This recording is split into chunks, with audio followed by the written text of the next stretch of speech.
How do I look? Okay. What's up, y'all? It's your girl Tamyco back here with another freaking video. And today, I'm going to be doing a story time. So this is the time I cut my friend off.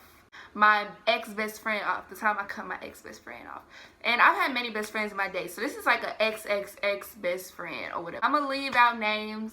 I'm just going to leave out the girl name because she's irrelevant to me. Like, she's irrelevant to me. So this was in like 5th grade. I'm gonna name this girl, her name gonna be Monet. We're gonna name her Monet because I don't care. So in 5th grade, me and this girl was like best friends, but I had a best friend at the time. But like at the time, I ain't never had like one best friend at one point. Now I do, but back then I didn't have a best friend. Like at the time, I had multiple best friends or whatever. And I'm gonna just talk about like what came up to me cutting her off. And yeah, so let me get to it. So 5th grade, me and Monet was like this, like we was close, but like she was the type of best friend that would tell you what to do. Like she would like, at the time I was really weak and I couldn't stick up for myself, but God knows that if a girl try to tell me what to do, she got nothing coming, period. But yeah, so at the time she would be like very like mean. Like she was a mean best friend. Like she was mean to everybody. She would be mean to me sometimes, but like she was just like I don't get why I was friends with her. She was in my class, but we ain't never talked for real. And then one day, I was like, I'm gonna make this girl my friend. Tamyco, like, why would you do that? Like, I don't like her. Like, I ran up to her and I was like, I said her name. I said Monet. She was like, how you know my name? And I was like, girl, we in the same class, girl. I see your ID. You feel me? Like, girl, I know your name. And we started talking or whatever, and we became close friends. I don't have friends. Well, she introduced me to them friends. My best friend, like my real best friend at that time, she had introduced me to them. And thank you, ex bestie. Thank you for introducing me to them because I love them to death. I don't got friends, but I love them to death. They know who I mess with. She was always mean to me and stuff until, you know, one day I invited her to my birthday party. I invited her to my 5th grade sleepover. It was in 5th grade, you know. I invited her, you know, to my little sleepover, and I invited my real best friend. They always clocked heads, but I wanted them at my party. So yeah, they always clocked heads. So my real best friend, you know, knocked on the door. The party started at like 7. And my mama, you know, opened it. She was really like my ex-best friend. Like she was like really sweet or whatever. She was like, hey, my name's so and so. I don't want to put her name in this, but she was like, my name is so and so. Me and that girl still friends. We just, you know, not best friends no more. And then Monet come in. Like she had an attitude. Like she called me and couldn't find a house at first, and did like her granny yelled at her or whatever. So she had an attitude when she came to the door, and I was like, my mama know we don't cut attitudes in this house. We don't like attitudes. So she came in the house with an attitude or whatever, and I was like, oh my God, bro. Cause like I know how she is. Not only do I know how my mama is, but I knew how Monet is, and I was like, oh my God, why she come to my birthday party with an attitude?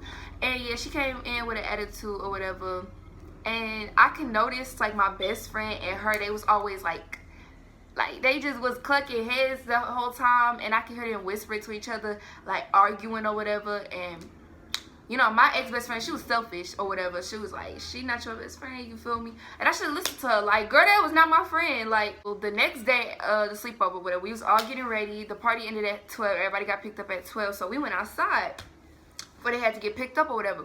And we was good. My older sister, you know, we was good. We was Gucci outside. And then we decided to a little prank on Monet. So we hid. There's like a facility, a laundromat facility. And we ran all up in there.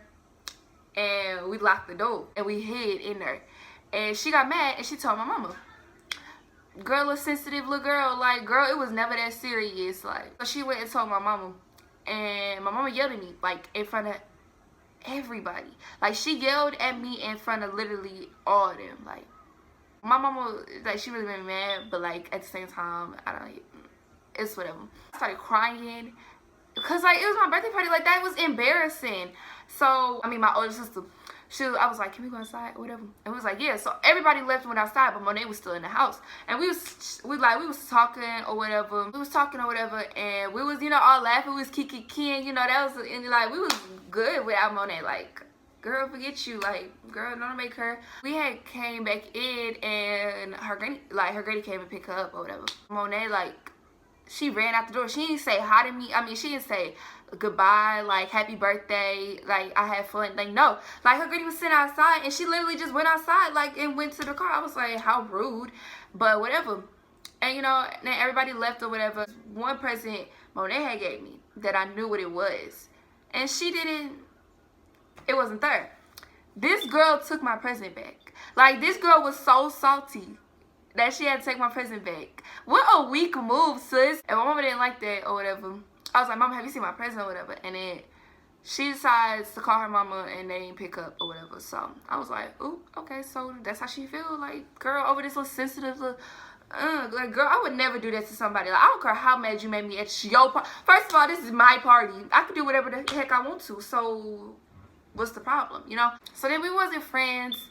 And then my little dumb self was friends with her again, still taking that little attitude of hers, still doing it. You know, I was a little weakling back then, but now I could cut somebody off in 2.345 seconds. You feel me? We was friends or whatever, was still close. She still got on my nerves though. Like, she was always so mean, and she would always talk about like her friends, like her other friends, behind their backs to me, like I wasn't finna say nothing. Like, I didn't say anything because I was weak and I didn't want to start nothing. But then I found out later, oh, she was talking stuff about me to them. Like, girl, how weak is you? Sis, you could say this to my face. Like, girl, think about this making me so mad now, but it's okay. It's relevant now. One day, I think this was 7th grade. We were still friends in 7th grade. We just wasn't close, and I kind of just was done with it at that point in 7th grade. Like, I was just, like, over her. I was like, whatever. I don't care. I don't care. I don't care for you. I don't care. I was kind of over it, and I didn't talk to her no more. I didn't really care. One day, she got mad at all of us, like all of our friends, our little friend group or whatever. She got mad at all of us because we didn't say hi when she walked to the building. Sis, I didn't say no when you took my present back. So, like, she was so stubborn and ugh. She just She got mad, and then my friends was like, I'm done with her BS. Like, I do not care. Like, I was like, me too. I was on that same energy. I said, baby, I don't care. I couldn't care less about you. Like, I'm sorry, sis. Like, I really just don't care for you.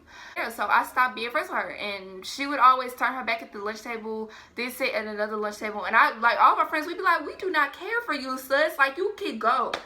And I don't care to this day. I don't care, but I don't want to say names. But she know who she is if she watched this video. I don't care. I don't care. And I will continue not to care. That's basically what happened. And I just cut her off. And I just didn't care no more. And I didn't care for her. I still don't care for her for this day. And I'm not going to be friends with her ever again. I don't care. I don't like her. Honestly, can suck my... That's the time I cut my friend off. That was a good little story time. I was all over the place. But, like, it was whatever. The moral of the story is, if somebody being mean to you, like, don't be friends with them. Especially the fact they were talking about each other behind their back. I see y'all next Friday. Period. Alright, bye y'all.